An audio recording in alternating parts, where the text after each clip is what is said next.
من قرأ الفاتحة.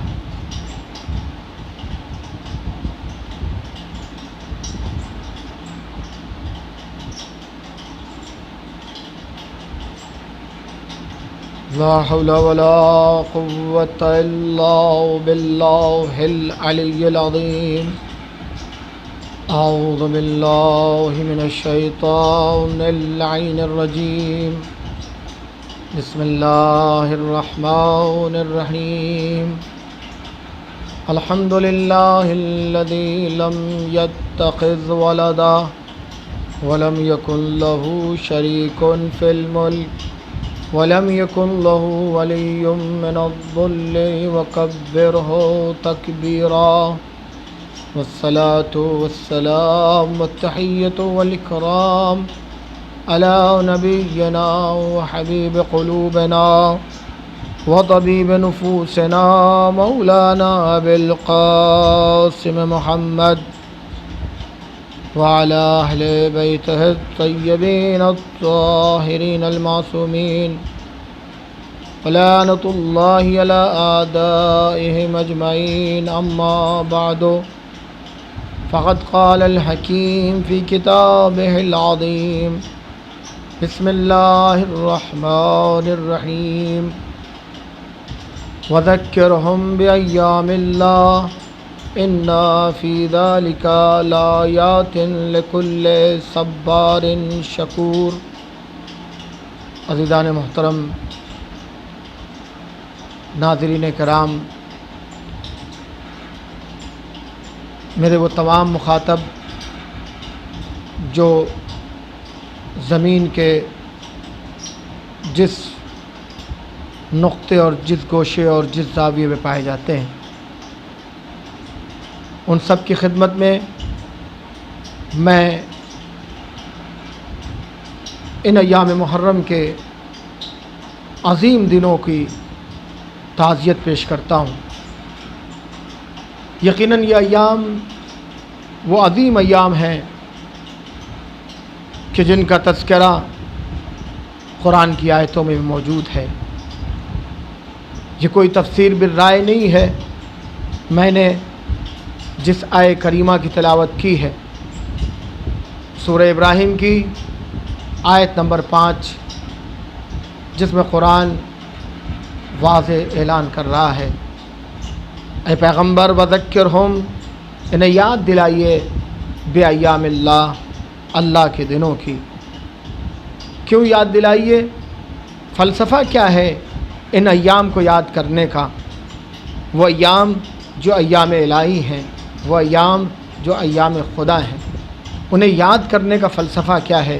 قرآن اس فلسفے کو بیان کرتے ہوئے فرماتا ہے: اِنَّ فِي ذَلِكَ لَآیَاتٍ لِكُلِّ صَبَّارٍ شَکُور۔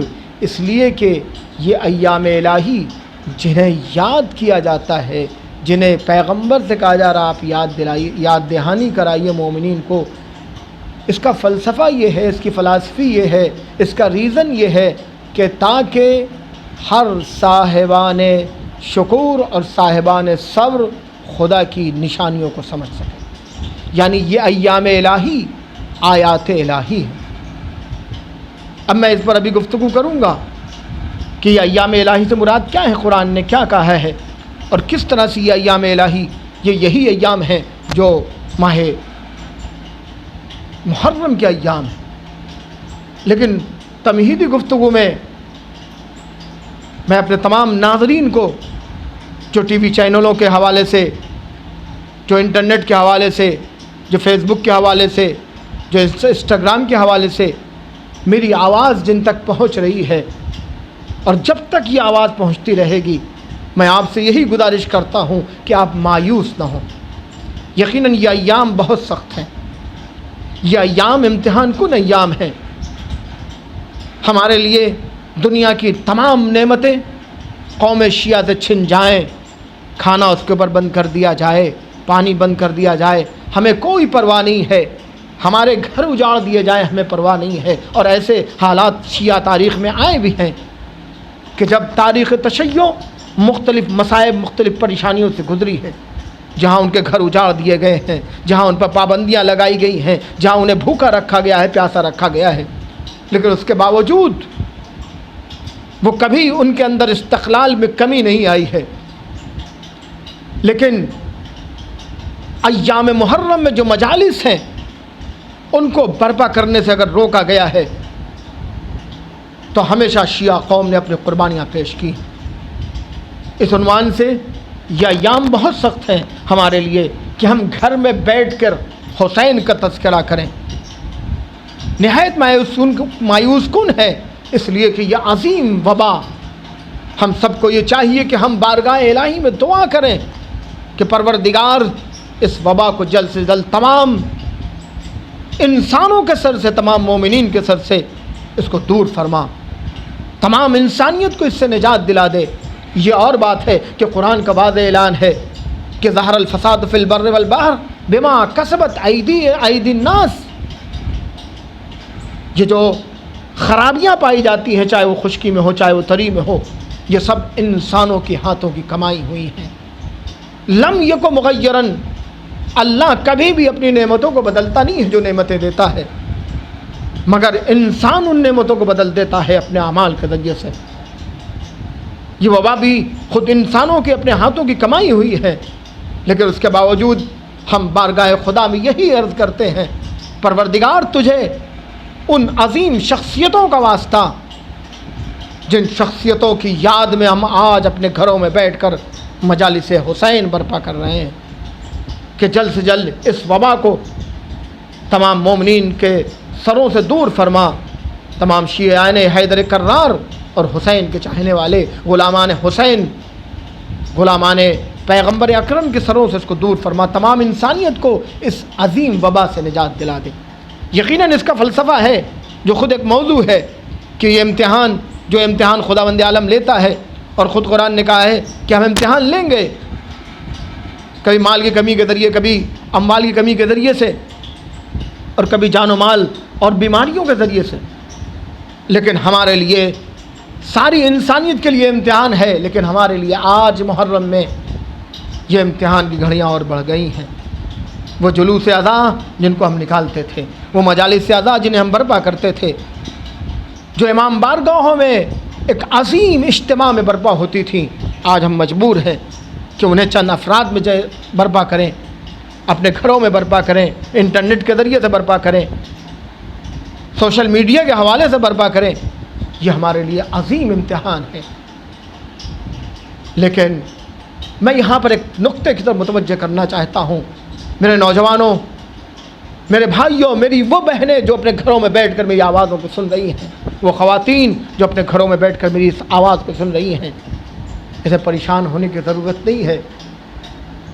اگر آپ دیکھیں تو حقیقت میں خداوند عالم نے ہمیں یہ موقع دیا ہے کہ ہم حسین کا وہ تذکرہ جو امام بارگاہوں میں کرتے تھے، جو ہم باہر، گھر کے باہر بڑی بڑی درگاہوں میں، بڑے بڑے مراکز میں، بڑے بڑے امام بارگاہوں میں کرتے تھے، ہم گھر میں اسی بہانے یہ تذکرہ کر رہے ہیں، اور حسین کے ذکر کی برکت ہمارے گھروں کو منور کر دے گی۔ یہ ایک عظیم تحفہ ہے، لیکن ضرورت ہے کہ ہم ذکر حسین کے فلسفے کو سمجھیں۔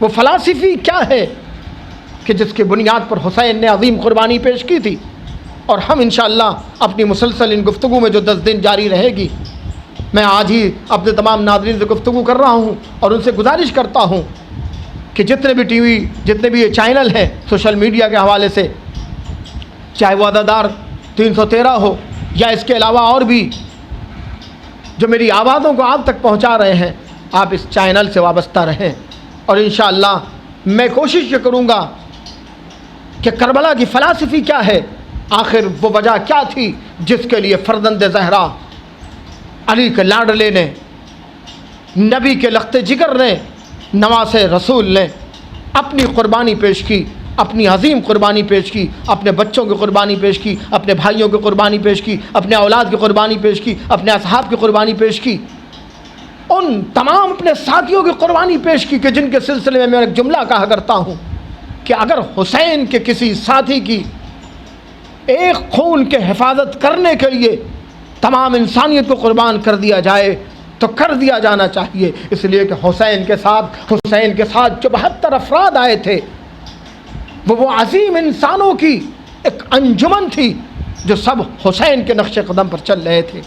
وہ عظیم انسان تھے جن کو بچانے کے لیے، جن کے قطرے خون کو بچانے کے لیے ضرورت تھی کہ تمام انسانیت کو قربان کر دیا جائے، لیکن آخر حسین نے اپنے ان عظیم ساتھیوں کی، اپنے بچوں کی، علی اکبر جیسے نوجوان کی قربانی کیوں پیش کی؟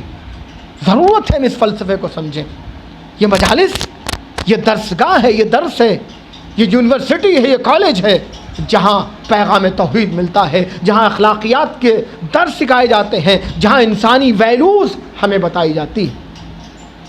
میں یہ کہتا ہوں کہ اگر آج دنیا میں اگر آج انسانی ویلیوز باقی ہیں، اگر انسانی قدریں باقی ہیں، اگر آج انسانیت باقی ہے، اگر آج محبتیں باقی ہیں، اگر آج انسان کے اندر جذبہ زندگی باقی ہے، اگر آج انسان کے اندر ایجوکیشن کا جذبہ باقی ہے، اگر آج انسان کے اندر ایک نیک معاشرے کو قائم کرنا باقی ہے، تو یہ کربلا والوں کا صدقہ ہے۔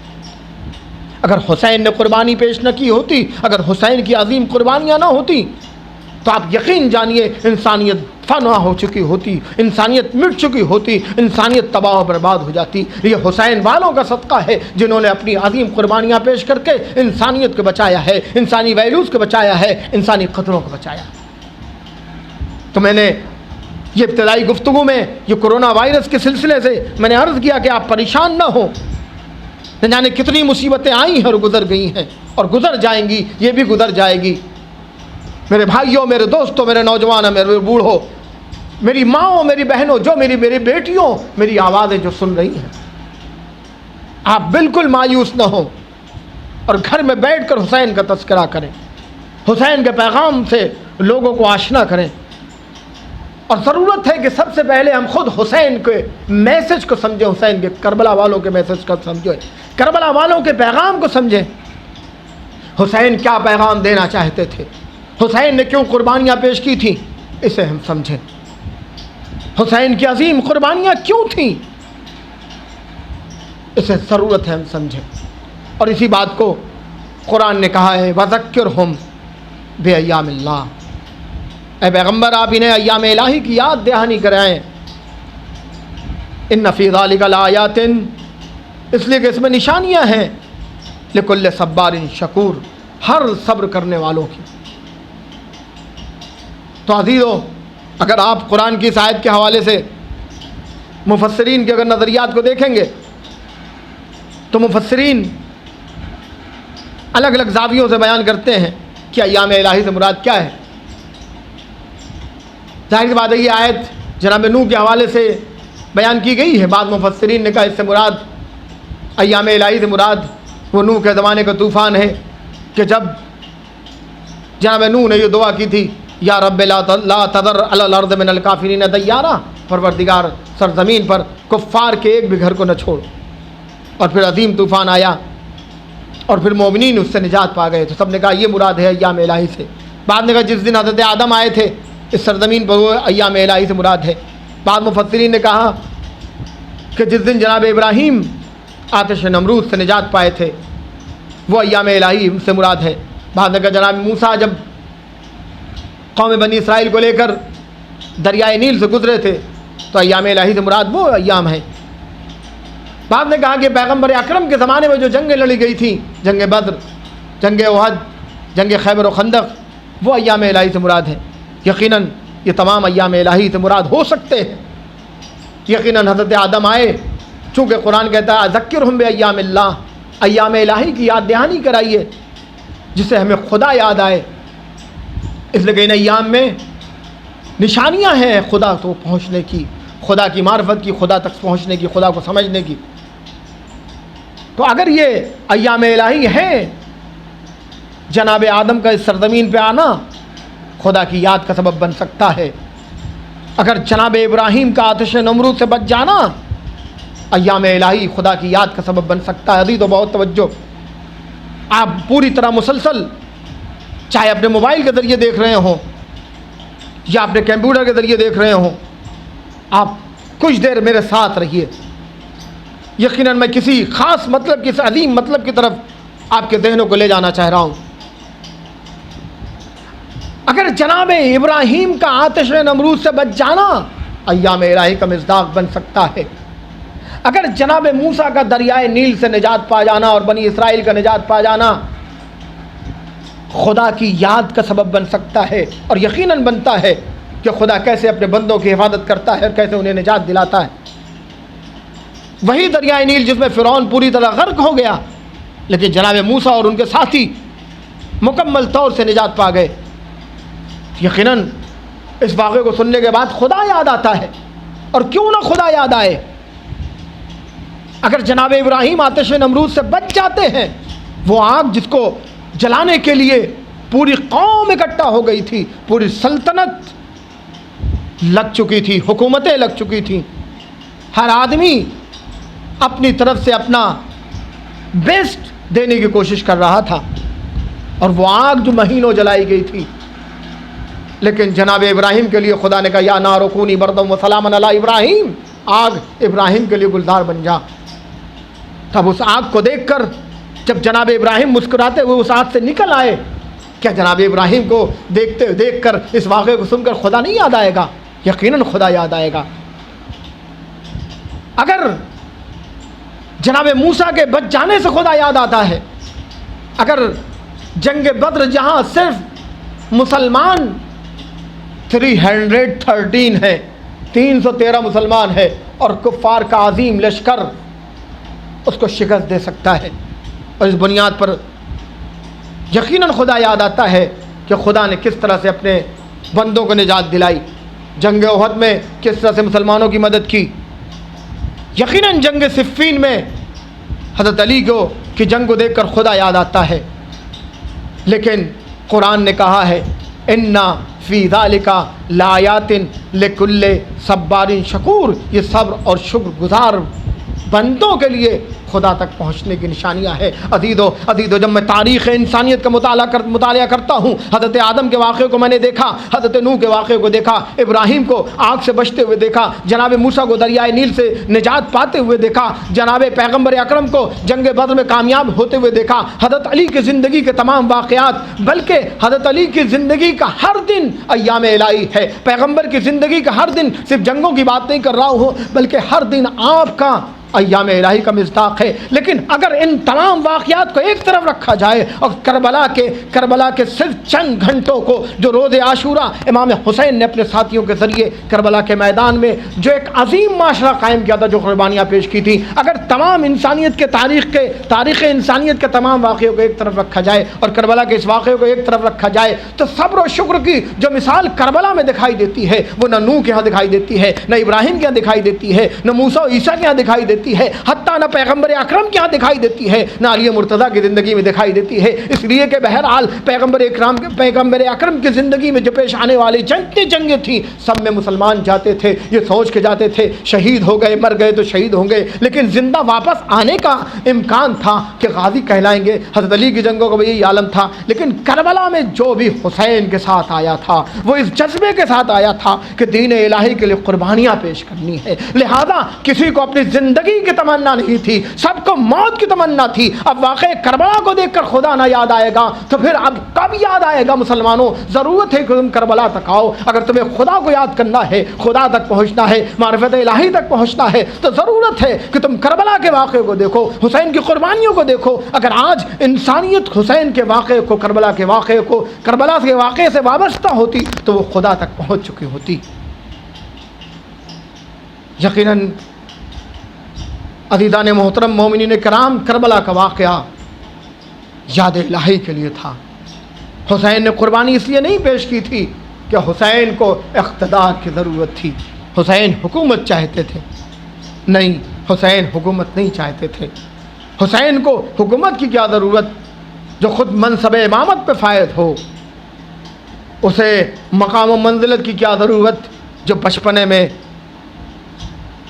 رسول کے کاندھوں پر بیٹھا ہو، جس نے رسول کی زبان چوسی ہو، جس کا جھولا جبریل نے جھلایا ہو؟ اس حسین کو عظمتوں کی کیا ضرورت؟ حسین کی ذمہ داری تھی۔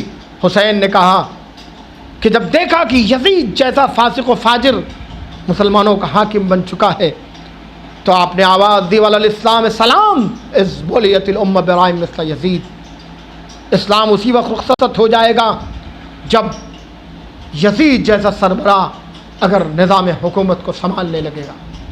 وہ یزید جو شارب الخمر تھا، وہ یزید جس نے تمام فسق و فجور کو انجام دے رہا تھا۔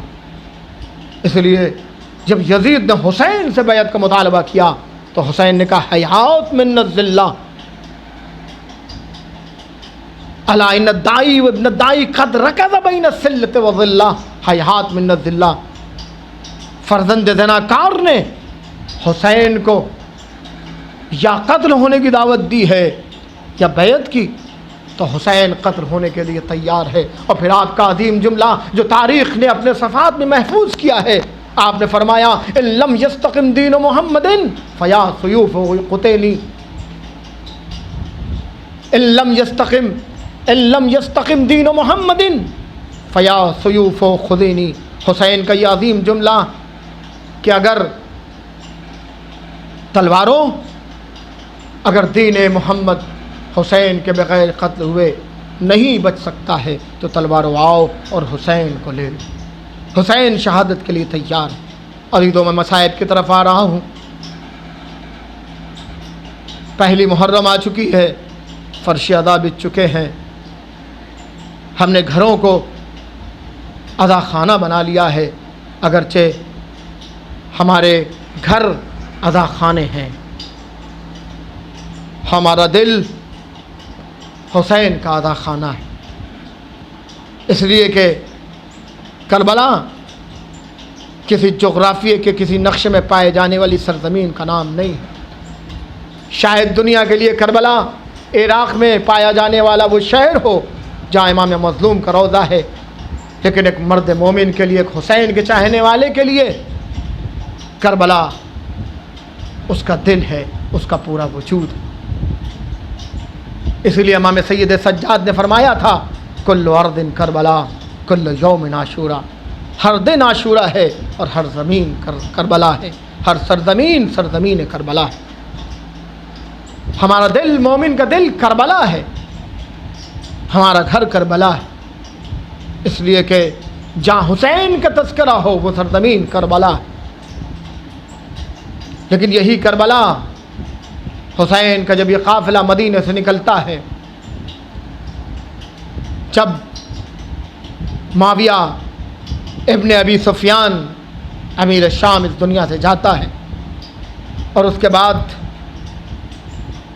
اس کا ولی عہد یزید ابن معاویہ ابن ابی سفیان مسجد خلافت میں بیٹھ جاتا ہے، اور مدینے اس نے ولید ابن عتبہ کو یہ حکم دیا کہ حسین سے بیعت لی جائے۔ عزیزو، ولید ابن عتبہ نے مروان ابن حکم جو موجود تھا اور ولی عہدی سے معزول ہو چکا تھا، اس سے مشورہ لیا، اور حسین جب مسجد میں موجود تھے اس نے ایک پیغام بھیجا کہ ولید نے آپ کو دربار میں بلایا ہے۔ شام کا وقت تھا، امام نے فرمایا ٹھیک ہے،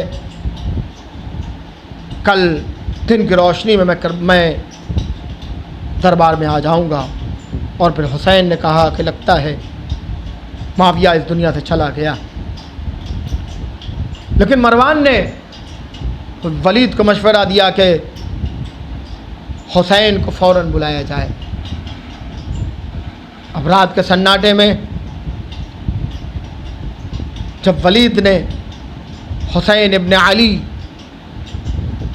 کو اپنے دربار میں طلب کیا، زینب کو یہ خبر ملی، بے چین ہو گئی، ام کلثوم پریشان ہو گئیں، رباب مستر ہو گئیں، شہربانوں گرفتار بلا ہو گئیں۔ زینب نے کہا بھیا رات کے سناٹے میں ولید نے کیوں بلایا ہے؟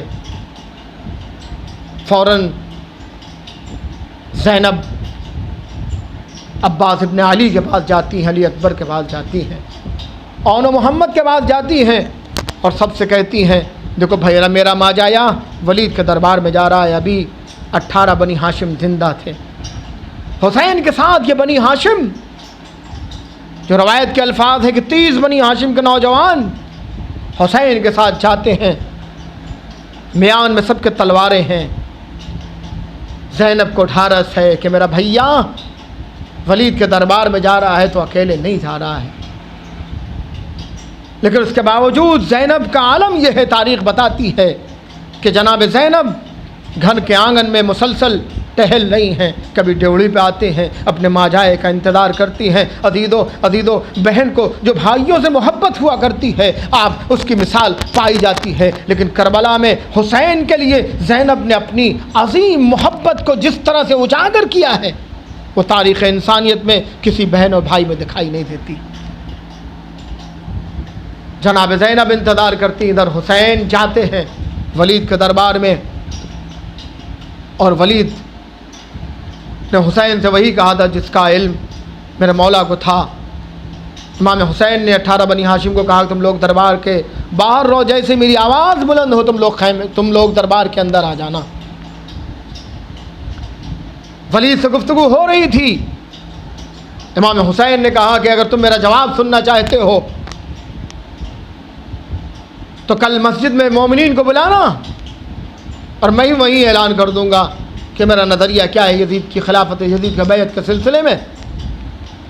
ولید نے بھی اس بات کو تسلیم کیا، لیکن حسین جیسے ہی چلنا چاہتے تھے مروان ابن حکم نے ولید سے کہا، ولید اگر حسین اس وقت چلے گئے تو پھر یہ حسین تیرے ہاتھ نہیں آئیں گے مگر یہ کہ خون کی ندیاں بہانی پڑیں۔